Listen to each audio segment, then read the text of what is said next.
Hello, BookTube. It's Friday, and it's time for another Friday Reads. It hasn't been a great week for me reading this week for a number of reasons. I've only completed 3 books. First was a major pleasure of rereading that I've read over 20 times. I've lost count.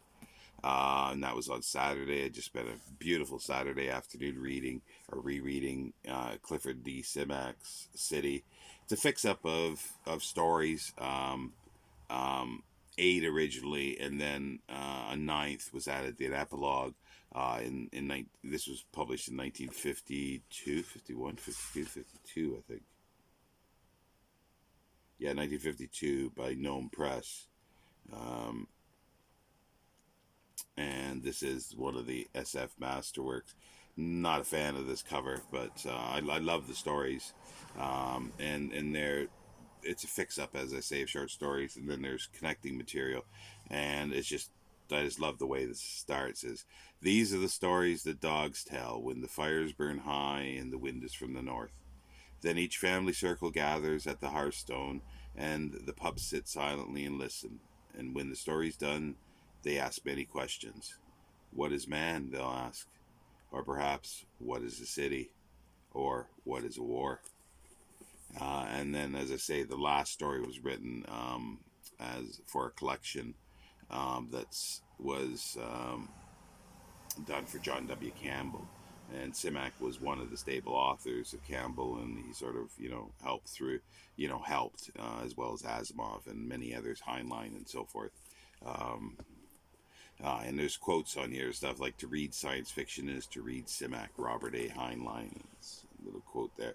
And on the back, it's got James Gunn. Without Simak, science fiction would have been without its most humane element and its most humane spokesman for the wisdom of the ordinary person and the value of life lived close to the land. Uh, because Simak never there's technology in Simak, but that's not the thrust. It's more people. It's their experiences with the technology or something new that's happening. That's a good way to put it. I think it's called pastoral a lot of times. Isaac Asimov, there's a quote here too. It says, "I never heard a bad word about him, but only universal approval. He is the third of 3 people then who formed my writing career. John Campbell and Fred Pohl did it by precept, and Cliff Simak by example." And um, yeah, Simak from 1980, born in 1904, died in 1988, and is one of my not favorite science fiction writer, but these are just fabulous stories. So that was a pleasure to reread it. I've only read it. Been in the UK here, coming up to, well, it's over 15 years, but I've only read it like 2 or 3 times, 3 times I think now in the UK, and don't know why. I sort of got off reading this, and I'll start putting this back on my reading every year, for sure. Then I went to nonfiction. Because of the brain fog that I've been having from long COVID. So I thought I'd try something. I thought I'd try something that I've read before and that's actually easy to read. But it it was so difficult in some ways because I had to argue with it and myself. Is Walden by Henry David Thoreau. This is the vintage edition, first published in 1854. It's considered in many ways like people love it for the philosophy, and I just think the philosophy is just poor. The introduction by what's his name, Benjamin Markovitz, is just appalling. It's like he starts out talking about Obama, and then he goes on, and he's talking about through this thing is, oh, how am I teaching? I teach American literature and all this kind of stuff, and then talking about his landlord and landlady, talking about parties that he had. What about Walden? Then he gets a little bit in Walden saying, "Oh, it's the first chapter. Economy is a beloved chapter through this," and I say, "Oh God, that's the one that's so like I just want to rip it all out, except maybe about 5 pages of it all." Um, and what I like is like I'll sum this up. It's a man with a hoe. He hoes here, he hoes there. He's with a hoe. He hoes his bean field. Um, and that's what I like is his description of walking through the forest, collecting wood, going on the ice of Walden after it's frozen, looking through the ice, seeing the trees that have fallen in, getting the depth of the water and all this kind of thing, getting an axe out of the frozen lake, and it just all that kind of stuff I really really enjoyed. The philosophy part, no, no, no, no, no, no. Originally read this when I was about 15, I think. That could have been, why, because it just I didn't think much of it. I liked his other stuff. I liked journal bits that I read, and I liked his essays, and I still do. And I left it. I wrote it off basically, but there was bits I liked. I remembered.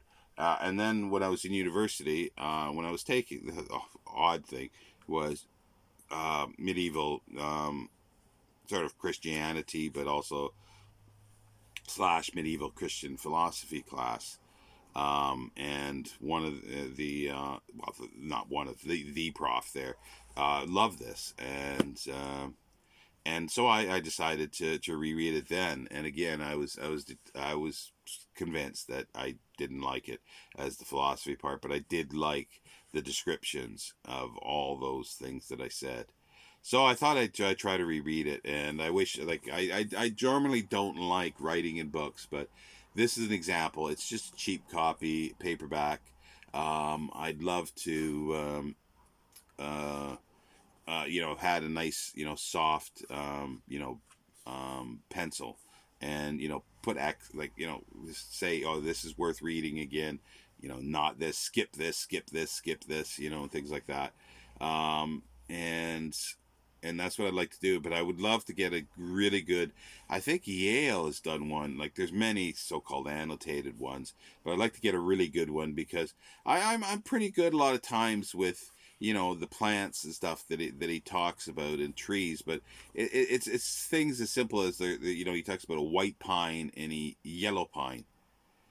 They're growing sort of in the same location, and I'm going, okay, well, they'll obviously look the same. I think the pulp, the wood might be a little different. I'm guessing. I haven't looked it up, but that's the kind of thing. It's like, what's the difference? Why are they different, and why are they sort of there? At the same location. If they are sort of, if there's a distinction between them, are they different species of trees or different variant of the tree? Why? Things like that.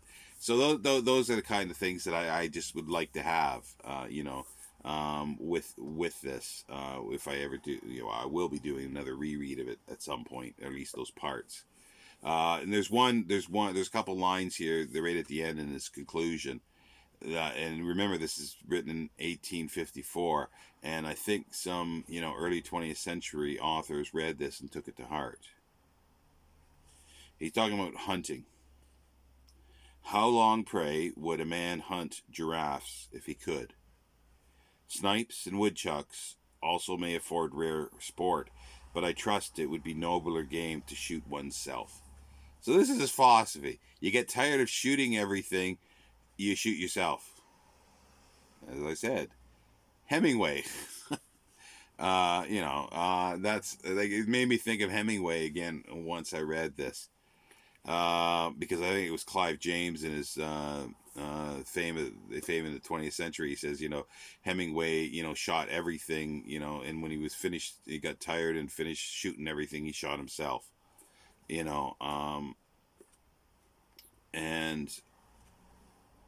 that just sort of sums up the philosophy.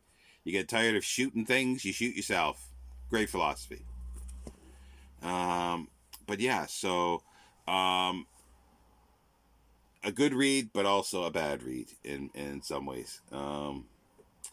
I just wanted to put it down so many times. It took me forever to read this. It's 300 pages, just under 300 pages, and it took me all of Sunday and all of Monday, all the hours that I had of reading to do it. Then the next one though was a rereading pleasure as well. Like pleasure, it may not be the best way to describe it, but is Eric Murray Remarks, All Quiet on the Western Front. It's a brutal World War I novel. It's just fabulous. Um, and I'll be talking more about this on Saturday because it is the book to film this week. And it was written in 1929. It just head and shoulders better than Hemingway's Farewell to Arms. It's just so much better, and there's so much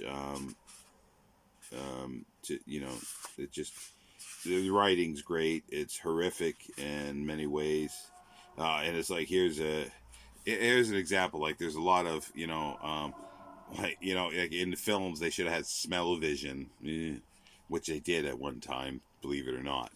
Um, but this is a line that's I just love it. We sprawled out on the sunny side of the camp.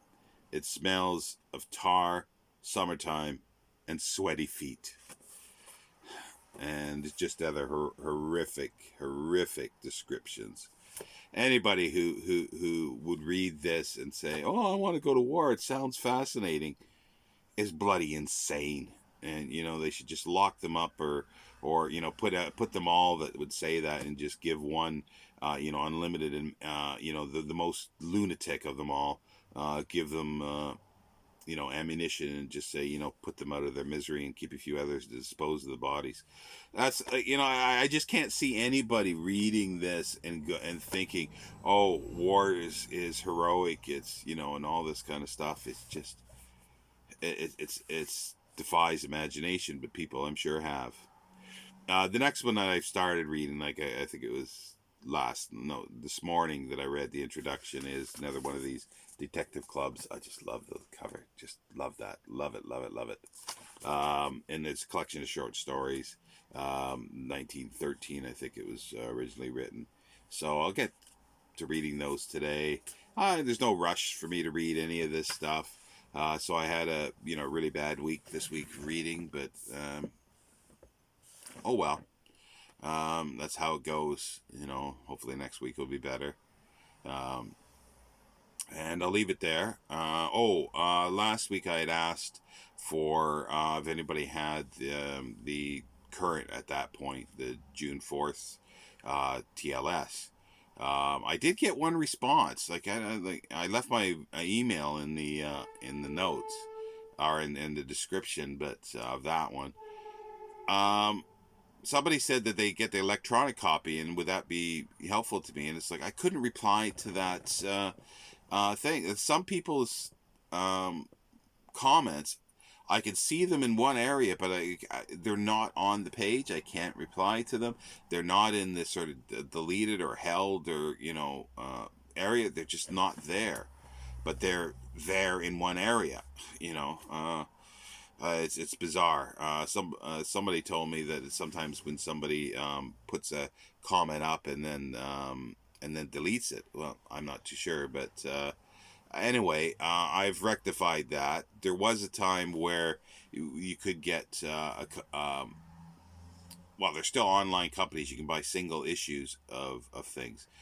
TLS has been taken out of all those, and I think it's because they've jobbed it out to a separate company to deal with back issues, and it's horrifically priced, like £15 per back issue, plus like almost £5 shipping. It's ridiculous, and it's like if that's what you want to charge for it, then be greedy. I won't be buying it. So I just kept looking every day on eBay, and I found a copy the other day that popped up like literally overnight for £2.50 and £1 something for shipping. Done. So that'll be here in the coming weeks. So, but if anybody wants to, feel free to email me. Just look at last week's, look at the comments, and there's my email. I'm not going to put it in every one. So. But put something substantial in the email, at least that way, so I know it's you, rather than say, "Oh, hi, I'm Sheila from wherever." I get emails like that a lot of times. Most of them go right into spam because that's what they are. So at least that I know. Put something in. that I know it's a real person. So anyway, I will talk to you later, and I'll see you tomorrow, Saturday, for All Quiet on the Western Front. Take care, BookTube.